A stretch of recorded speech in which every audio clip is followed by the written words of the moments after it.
So ESPN first take analyst Stephen A.Smith finally takes his respect back like a thief in the night. Stephen A.Smith burns LeBron James' soul up with the truth. Stephen A.Smith body bags LeBron James, then cremates him, turns LeBron James into ashes, ashes to ashes. Stephen A.Smith verbally executes LeBron James perfectly, precisely. But Stephen A.Smith earns his respect back. For a minute, Stephen A. Smith went out sad. He bowed down to LeBron James on national television. But here's what Stephen A. Smith had to say. You see, I don't run and hide. If I'm wrong, I'll say I'm wrong. If I'm right, I'm right. I was never on Bronny James. I was talking about one person and one person only. We may never speak in life again. I'm fine with it. I get paid to talk about folks, not to them. I cover the league. You play, I watch, dissect, analyze, and broadcast. We don't get along. And there's a multitude of reasons why. I've alluded to some of them. But we know what the biggest reason is. I ain't Shannon Sharp. It ain't GOAT status this way. My GOAT is Michael Jordan. 35,000 points, eclipsing Kareem Abdul-Jabbar with over 38,000, ultimately 40,000, now 50,000, another all-star appearance, another 50-point game, whatever. Ain't my GOAT.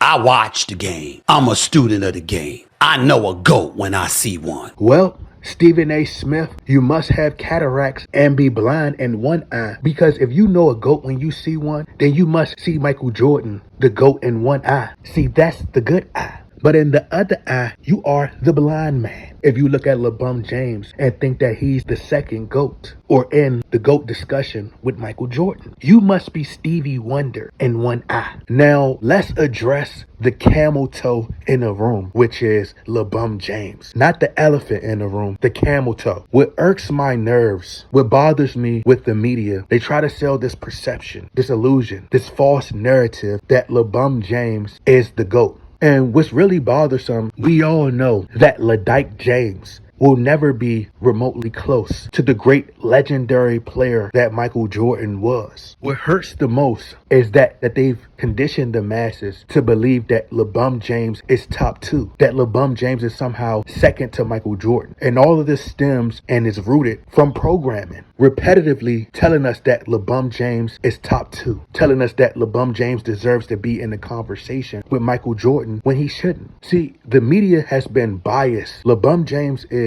the chosen one by the media. He's the media darling. He's a puppet for ESPN, for Nike. There's so many double standards when it comes to LeBron James. And this is why I've never been a fan of LeBron James. If you take a player like Kobe Bryant, Steph Curry, Kevin Durant, if they had the same resume as LeBron James, Kobe Bryant would be disqualified from the GOAT discussion if he has 6 NBA Finals losses. If LeBron James would have pulled a Kevin Durant, hypothetically signed with the team he got smoked by in the Eastern Conference Finals, which was the Boston Celtics. If LeBron James would have joined the Celtics, they would have justified it. But the media has programmed the masses to hate Kevin Durant. But LeBron James can do the exact same thing and get praised for it. If Michael Jordan, Kobe Bryant had 6 NBA Finals losses, that would be a knock against them in the GOAT discussion. LeCurry James has been carried more than Jim Carrey. LeCurry James has been carried more in the NBA Finals than someone getting a piggyback ride. Kyrie Irving carried him in the finals. Anthony Davis carried him in the finals. Dwayne Wade, Chris Bosh have all carried LeBron James in the finals, but he gets all the credit. And then when they lose, the team is at fault. The GM is at fault. LeBron James always has a built-in excuse, and it's always double standards when it comes to LeBron James. So for the life of me, I can never understand why Stephen A. Smith places LeBron James in the GOAT discussion. How is it that a knock on Kobe is that because Kobe Bryant played the 2-guard position? So simply because Kobe Bryant played the same position as Michael Jordan, that disqualifies him to be in the GOAT discussion? That doesn't make sense. That's like saying Kareem Abdul-Jabbar can't be in the top 5 because he played the same position as Wilt Chamberlain. He played the same position as Bill Russell. He played the same position as Shaquille O'Neal. It doesn't make sense at all. How in one breath can you say Michael Jordan is 1A, Kobe is 1B, they're neck and neck, but not have Kobe in the GOAT discussion?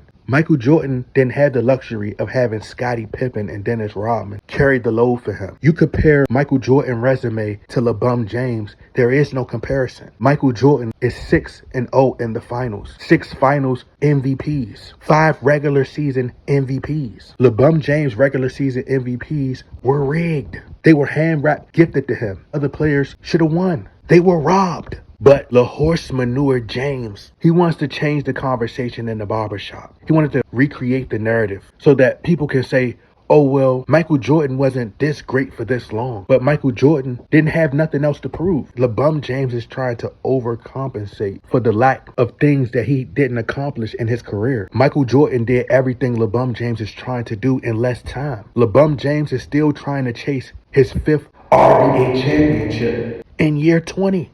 You're 40 years old. Michael Jordan was already accomplished. Michael Jordan did everything in less time with less. LeBron James has had super duper teams. Michael Jordan overachieved. LeBron James underachieved, but had more. LeBron James has the most missed 3-point shots in NBA history. He's an average free throw shooter. LeBron James has the most missed shots in NBA history.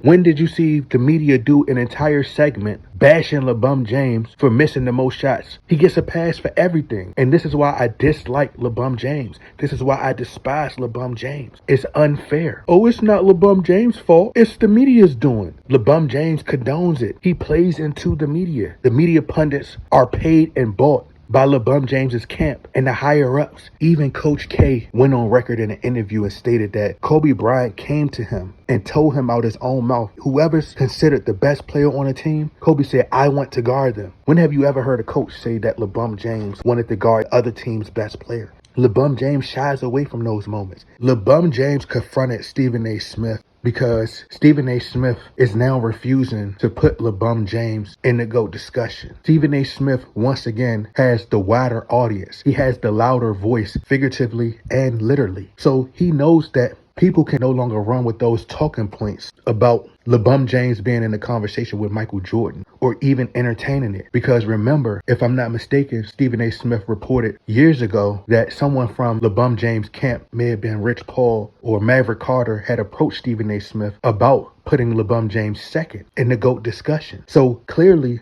LeBron James is triggered by the fact that Stephen A. Smith refuses to put him above Michael Jordan. That crawls up under LeBron James' skin. That gets to him mentally. Instead of passing the eye test and you forming your own opinion, LeBron James wants for you to just worship him. He wants to be given that title as the greatest. He don't want to earn it. He could care less about his son. If LeBron James doesn't want the media scrutinizing his son, bashing his son, then LeBron James need to trade Bronny James to the invisible league. That way nobody has to see him forever. LeBron James could care less about Bronny James. If it wasn't for Savannah James, Bronny James would probably be in foster care. But LeBron James is simply utilizing his son as a pawn so that he could continue to garner attention, so he can continue to chase that ghost in Michael Jordan, which he will never catch. Comparing LeBron James to Michael Jordan, it's like comparing Amber Rose to Michael Jackson. It's like comparing Glorilla